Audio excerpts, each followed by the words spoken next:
Shalom, and welcome to another edition of Parsha Talk. I'm Rabbi Elliot Malaman. I'm so happy that you are all here watching, listening, doing your laundry, doing your Shabbos cooking or Shabbos with us, with Rabbi Barry Chesler from Solomon Schechter Day School of Long Island, and Rabbi Jeremy Kalmanovsky of Congregation Anshe Chesed in New York City. It's great to see you guys.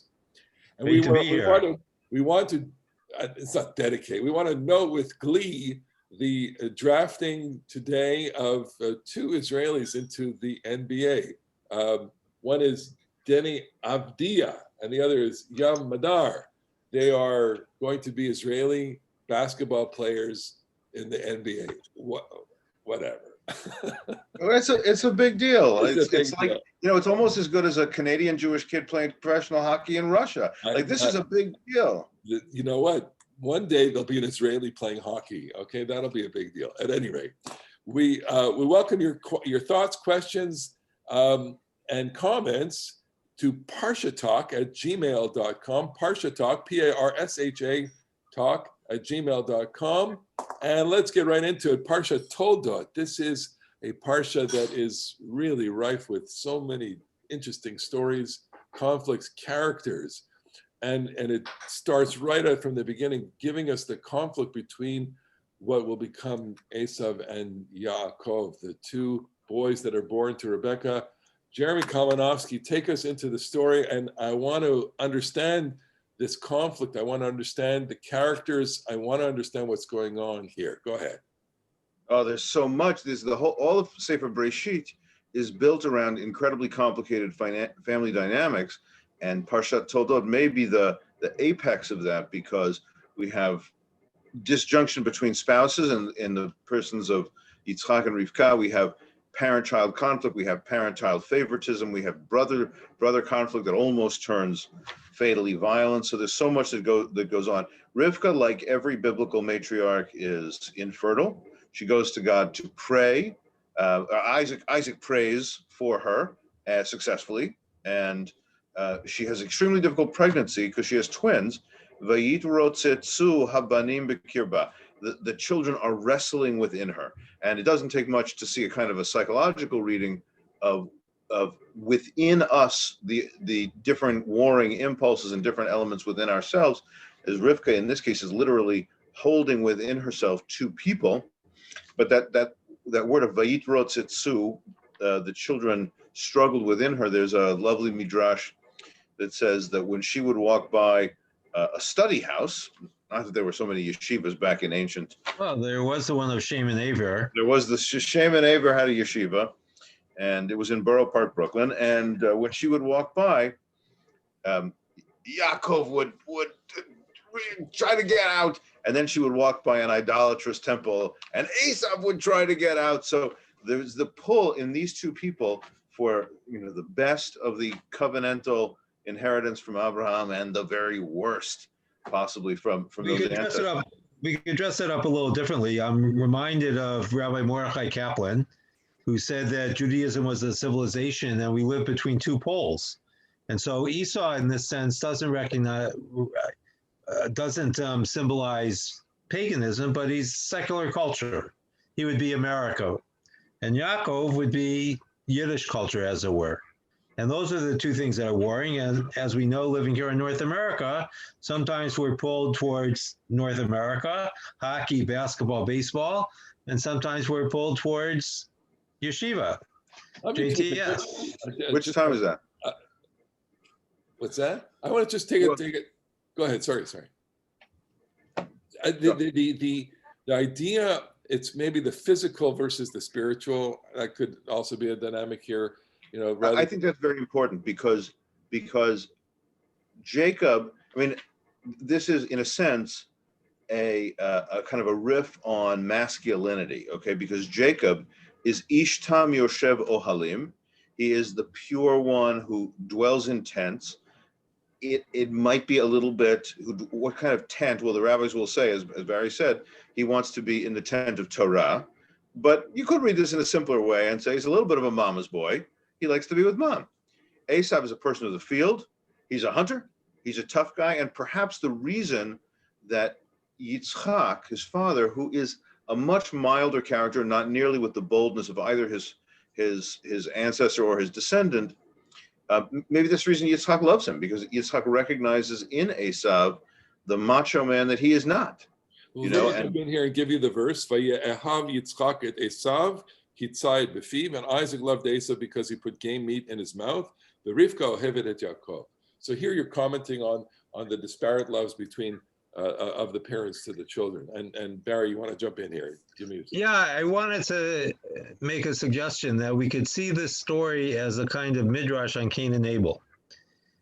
Esav is Cain. Instead of being a farmer, he's a hunter, and Yaakov is a shepherd, just like Heva was a shepherd. And here we understand why one brother would want to kill the other, right? That clears up, in a sense, the missing link in the Cain and Abel story, where it's not clear why Cain kills Abel. Here it is, but here also the murder is thwarted. Well, and I'm going to take a slightly different take on this, which is that Cain and Abel is all about God's attention. And here, I think that this is about the parental attention. I want to put to you this thesis that what causes the conflict is the disparity of parental love. That if Rebecca loves Jacob and Isaac loves Esav, what Jacob really wants is the love of his father, and what Esav really wants is the love of his mother. Reflect on that, please.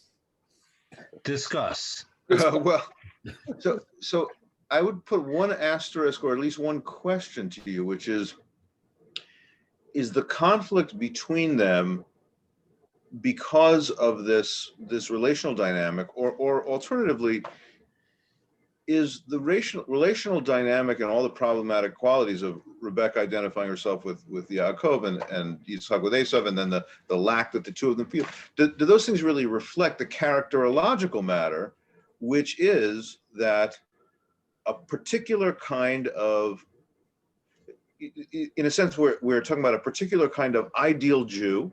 Jacob, Yisrael, Yaakov, is a paradigm for the descendants in a way that Abraham and Isaac are not exactly. Jacob is us.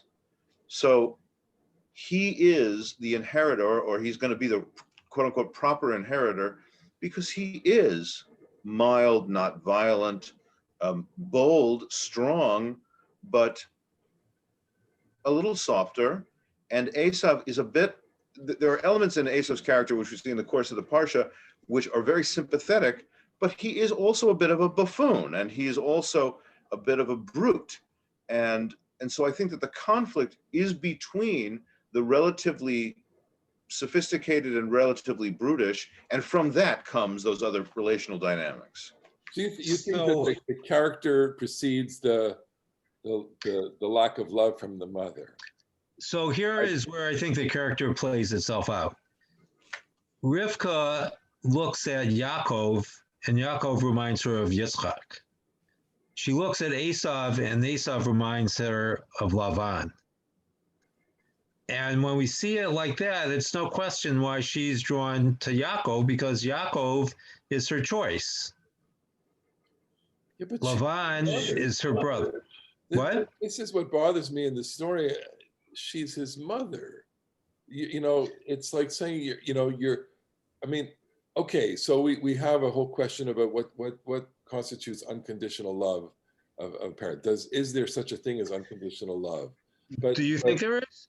Well, we say there is. Obviously, when your kids disappoint you, it's hard to demonstrate, that kind of. You can demonstrate, anger or disappointment. That doesn't mean you don't love them. You hear it. There is it seems like there's no love lost between Rebecca and Esav. And if you're saying that it's because of her brother, it's not fair. I feel okay, so I think we all want to buy into the idea of unconditional love for our children. but that's because most of the time we have them one at a time. Yeah. So I remember my mother, of blessed memory, telling me once that when my older sister was born, she couldn't imagine loving another person more than my sister. And then I was born, and she realized that love, it's not a pie that you cut into different pieces, and so every piece is smaller, but rather something that grows exponentially. But here we have a set of twins, and they're not identical twins, as the Torah makes clear in any number of ways. They're fraternal twins. They have different characteristics right from birth. And there it's hard to show unconditional love because we have before us two very different people from birth. And one parent gravitates towards one and one to the other. And I would venture to say that's kind of natural. That in fact, to gain that unconditional love is not a given, it's something that is gained. I'm not going with you on that, on the twins count. I do think that the tragedy, I do, listen, speaking as a parent, my own experience, I have unconditional love for my children. I do not feel any favorites. But I do know that there are tragedies that happen when parents don't feel that way. And but so, do you know people that don't? I'm not talking about literature now. I imagine you're a rabbi of a congregation. You must see there must be families where there is favoritism. correct. I've seen different things. You know, when the relationship between the parent and the child is strained, especially when the child was a child, the child grows up to be damaged. Parents who abandon their children. I had one situation where where a parent left the household when the child was 3. He was kicked out, and the child really never adjusted in life. And so you know the So sympathy I have here, for Asaph here is that he wants his mother's love, and that everything that he does he does badly, and we'll get to it. By the time he gets to the blessing, it's awful. It's a breakdown. But you know. So I don't think he does everything badly. I think he does everything the way that we would expect someone like Esau to behave. And I don't know that I necessarily share, Jeremy, your sentiment that he's a buffoon.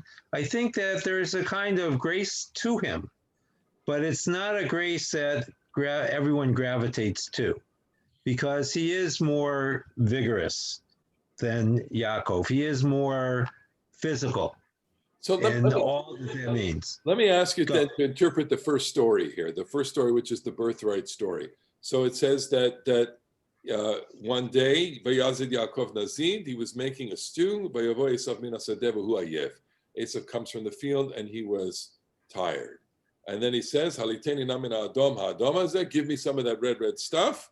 Ki ayev hanochi, I'm tired. Al ken kara shamo Edom. Therefore they named him Edom. And so Yaakov said, Michra chayom et b'choratcha li. Sell me your birthright. Vayomer Esav, hinei anochi olech lamut, I'm going to die. What is the use of my birthright? And they make the deal. Vayochal, vayesh, vayakom, vayelech, vayivas Esav et b'chorah. Okay, Jeremy, let's have your take on this story. So this is there's so much. This is, you know, the artistry of the Torah is so wonderful. Vayazed Yaakov Nazid Adashim. So Jacob is stewing up the stew, except that Lahazid here, which is being used as stew maker, sounds awfully like he's acting b'mezid. He's acting in a planfully deceptive. He's intending to sin. All right, so he's starting off with some sneaky bad behavior, and this is going to be, you know, the whole story of Jacob's life. He's going to commit some deceptions, and for the rest of his life, deceptions are going to happen to him. So there's a midah keneged midah element. But then the buffoon part, so Asaph comes in, he's exhausted, and he does say, you know, I'm going to die if I don't get lunch right now. That's totally an impulsive child, right? I'm going to die of hunger. I'm going to die right this minute unless you satisfy my immediate need. And so he can't really pay attention to the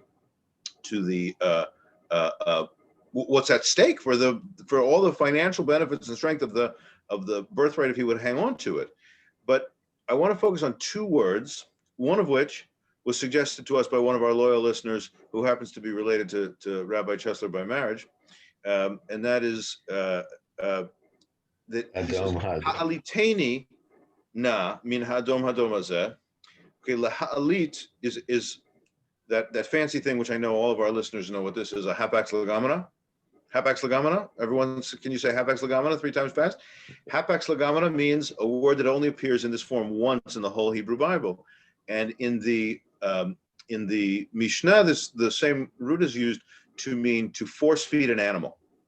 So this is not, can I have a teaspoonful of soup? It's shove that stuff down my throat right now. So the Torah is telling a story of a kind of animalistic guy. And finally, he asked for the food, ha'adom adom hazeh, which I think you could, as what Carol Chesler said, well, why do they call it the red stuff? At one level, it is about, first of all, he came off when he was born, he was very ruddy, he was red, and he represents the people that will be called Edom, who live in Seir, the hairy place, okay? But it is also, like in Hebrew, we double up words, to be meod meod. So adom adom, it's deep red stuff, and it also might be his expression of his inarticulateness. Just give me the red stuff, something like that, and it also may be just on a syntactic level. Ha'adom hazeh might mean the red adjectival red stuff, noun. The red stuff. It could be. I think that this is Jacob's deception. Let me pose this possibility here.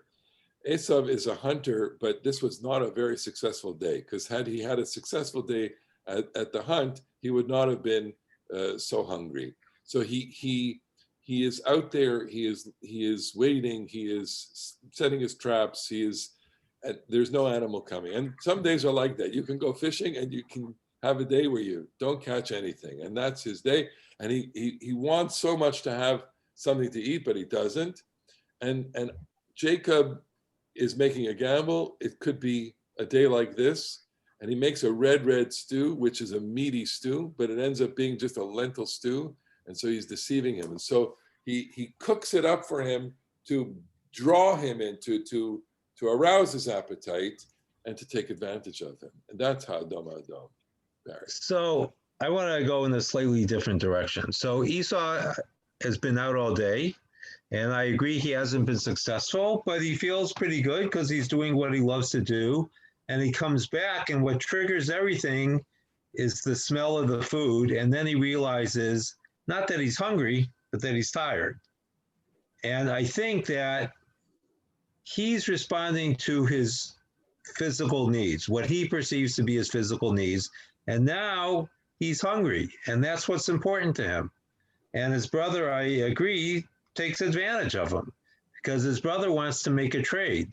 And Esau is right. If we take his words at face value, if he is about to die, he doesn't need the birthright. It's not going to go to heaven or Sheol with him. It's going to stay here. But the other part of it is that who says they're going to die? We use this expression, I could die, a lot when we're really tired, but none of us mean it. So I don't know that we should think that Esau actually meant it either, but he was giving vent to the way he felt. Well, does he mean He clearly does mean it though, because he says he clearly does. I mean, I think that this little detail in the story is here to show how impulsive and unreflective he is. Oh my God, if I don't get lunch, that's like you said, right? We all the time say, I'm about to die of hunger. I'm starvavek if I don't get some food right now. But he actually acts on this. Okay, so sell me your house and I'll give you a sandwich. Okay, like that's the image of his impulsivity and lack of reflective capacity. No, I disagree. Lama zeh li bechora. Why? What use is my birthright?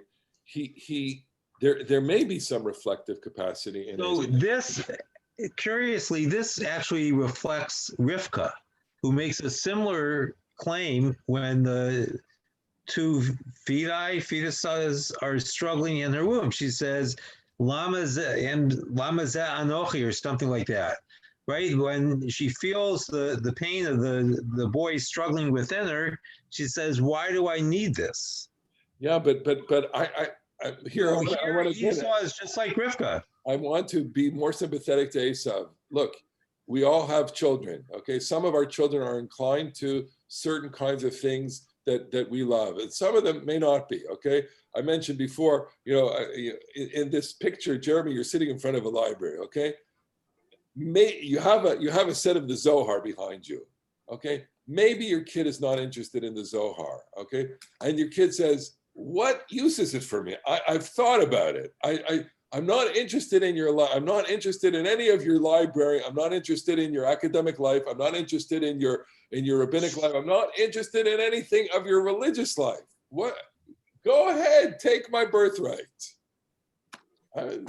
It's plausible. The reason that I don't think this quite works is I understand that in a sense, the two stories of the Bechorah and the Bracha, the birthright, which appears to be financial, and the Bracha, which is also not unfinancial, because it's about wealth, but it's also about leadership.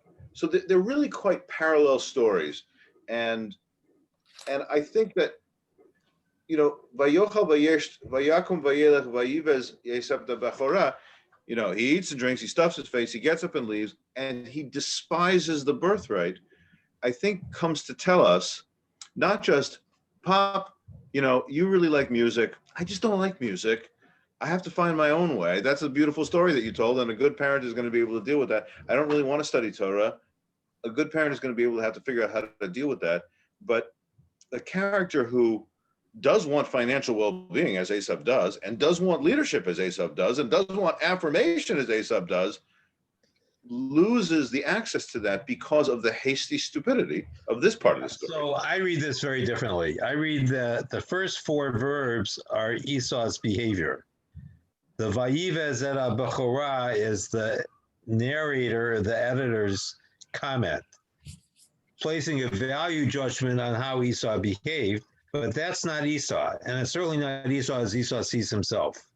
That's how the narrator sees it, because he needs Yaakov to be the hero here, right? If we look at Yaakov's character, and my Hebrew name is Yaakov. I've always been partial to Yaakov Avinu. Of the three, I find him the most interesting and the most engaging.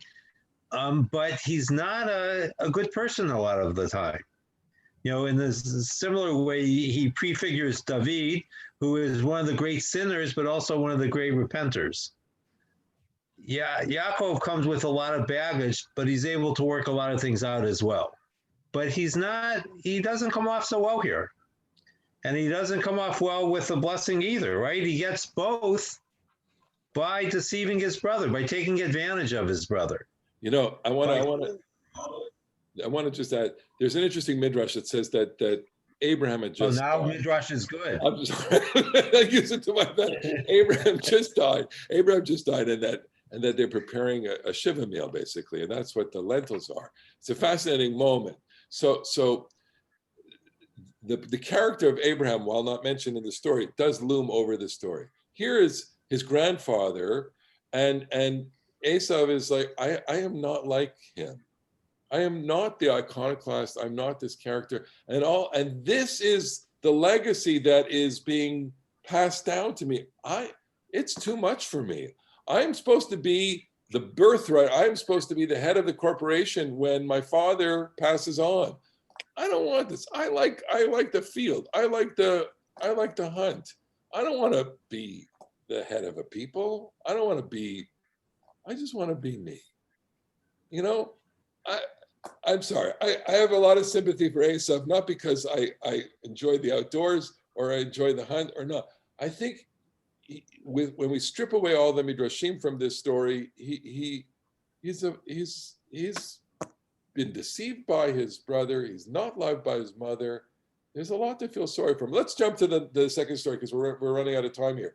So the second story, Barry, before we talked, you said something about Isaac that I think our listeners will really appreciate, about senses, the senses, and how Isaac appears here. Go ahead. So many years ago, I led a discussion on this Parsha, and it was entitled, How Do You Make Sense of a World with No Sense? Because Isaac is deceived by all five senses in the story where Jacob steals the blessing.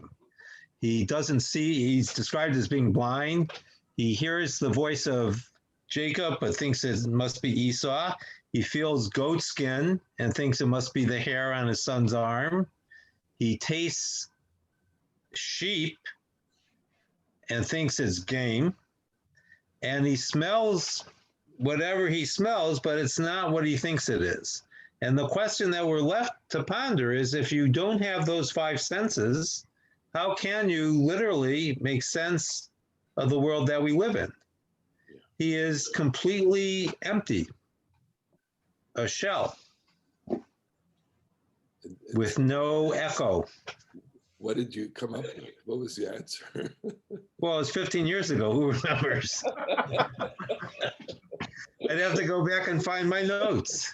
All right. So let's. But so I would just say that is a beautiful, just such an insightful, clever, reading about Isaac's weakness, and he's got no sense. Okay, he may be traumatized from his losses at the Akedah, but he ain't got no sense.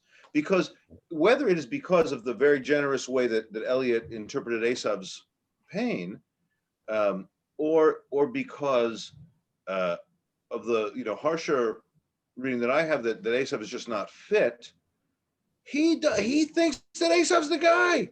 And left to his own devices, he would have hired Esav to run the corporation, or he would have hired Esav to in fact be the covenantal partner, and that's just wrong.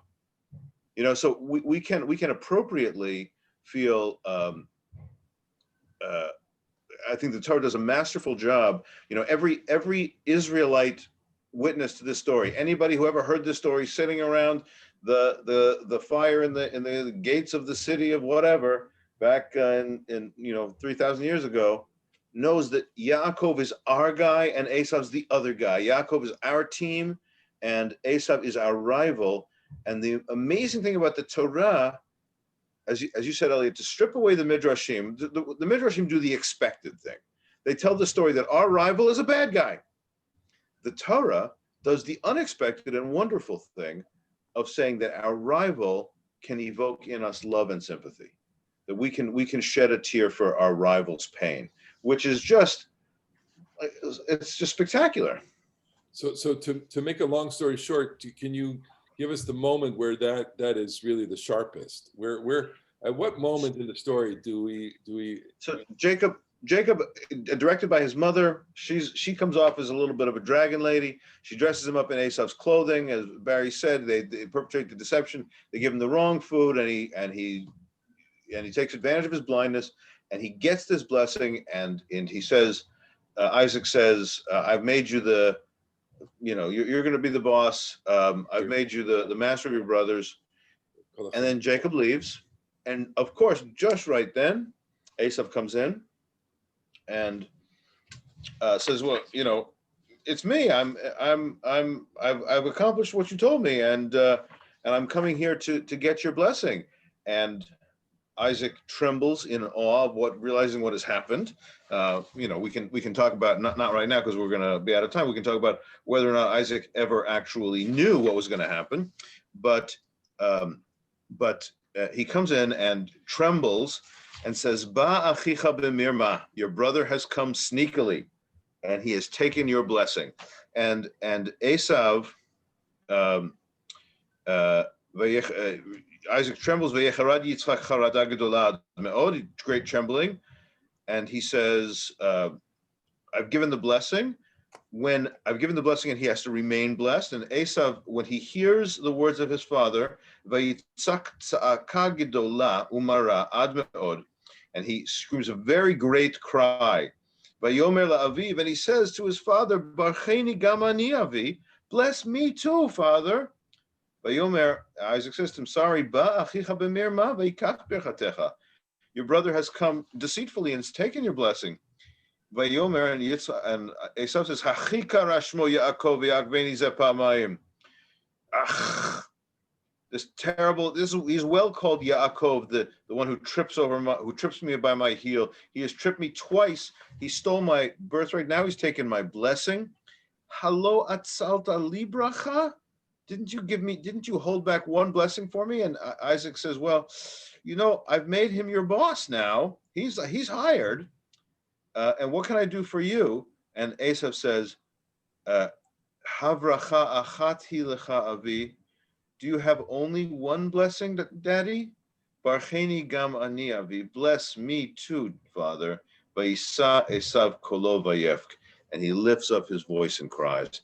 And if that doesn't just break your heart wide open for the pain of the rejected child, man, this is the Torah's great artistry.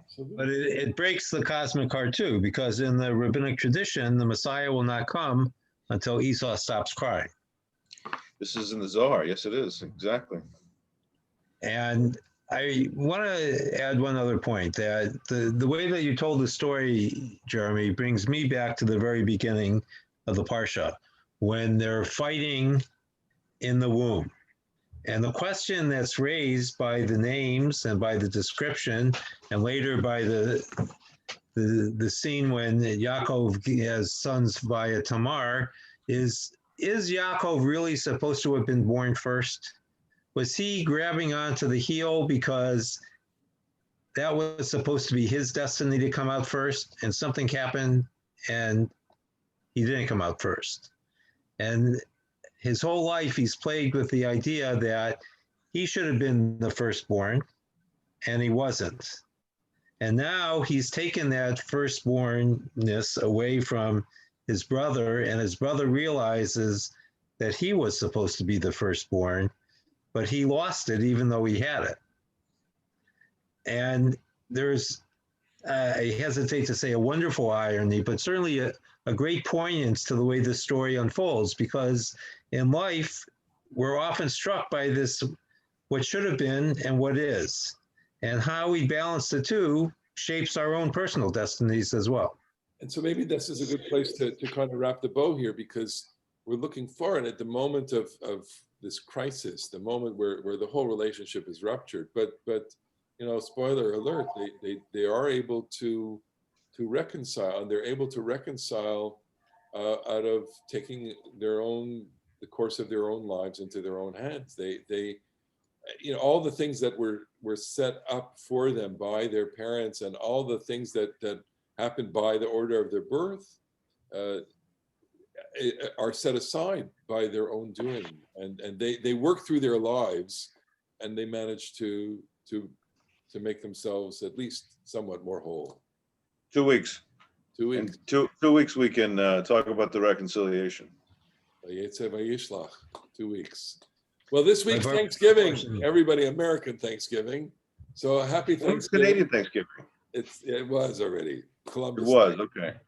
Happy Thanksgiving. Hey, I got a birthday coming up on Friday too. So happy birthday. Oh, do you?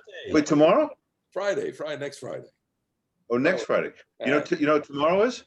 Tomorrow is Hadassah's birthday. Hey, Happy birthday, Dassi.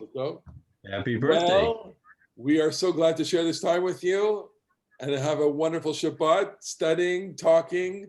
Don't get sick. People stay safe out there. Stay healthy. Stay safe. And Shabbat Shalom from PARSHA. Shabbat Shalom. Shalom.